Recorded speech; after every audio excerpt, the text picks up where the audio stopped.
करतात? मी आकाश वासनिक, भूकरमापक उपाधीक्षक भूमिअभिलेख हिंगणा, तसेच सभासद तांत्रिक भूमिअभिलेख संघटना नागपूर। आम्ही इथे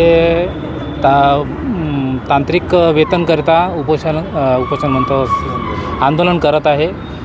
त्या आंदोलनाच्या टप्प्याटप्प्याने आम्ही आंदोलन करत आहे। 18-19ला आम्ही सामान आमचं मोजणी साहित्य जे आहे ते जमा करून कार्यालयीन काम करून काळ्या फिती लावून असहकार आंदोलन केलं आहे।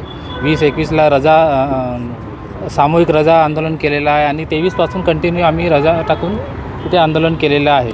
तसेच 2 तारखेपासून आम्ही इथे पूर्णपणे काम बंद आंदोलन केलं आहे। आमची मुख्य मागणी ही तांत्रिक वेतन श्रेणी आहे आणि तांत्रिक वेतन श्रेणी आम्ही ही काही वेगळी मागणी करत नाही आहोत।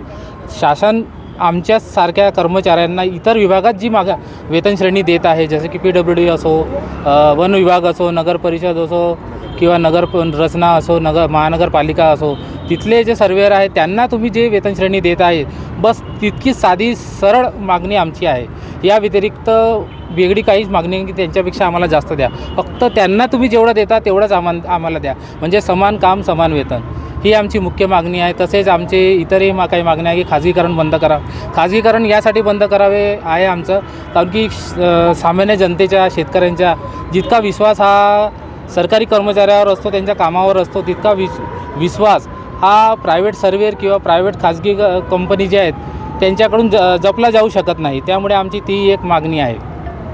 संबंधित विभागाला काय तुम्ही याच्या आधी याबद्दल जाणीव करून आम्ही पत्राद्वारे जाणीव करून दिले, असहकार आंदोलन केलं आहे। काल आम्हाला माननीय जमाबंदी आयुक्त कार्यालयातून आमच्या टीमला बोलावणं आलं होतं, पण तिथली जी मीटिंग आहे आमची दिवसभर जी झाली ते एक प्रकारे निष्फळच ठरल्यासारखी आहे।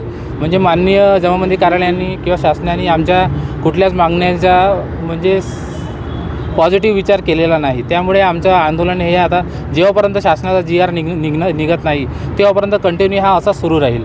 त्या आंदोलनामध्ये किती लोक सहभागी आहेत आणि कुठल्या विभागात? या आंदोलनात संपूर्ण महाराष्ट्रातून जवळपास 90% कर्मचारी सहभागी आहे।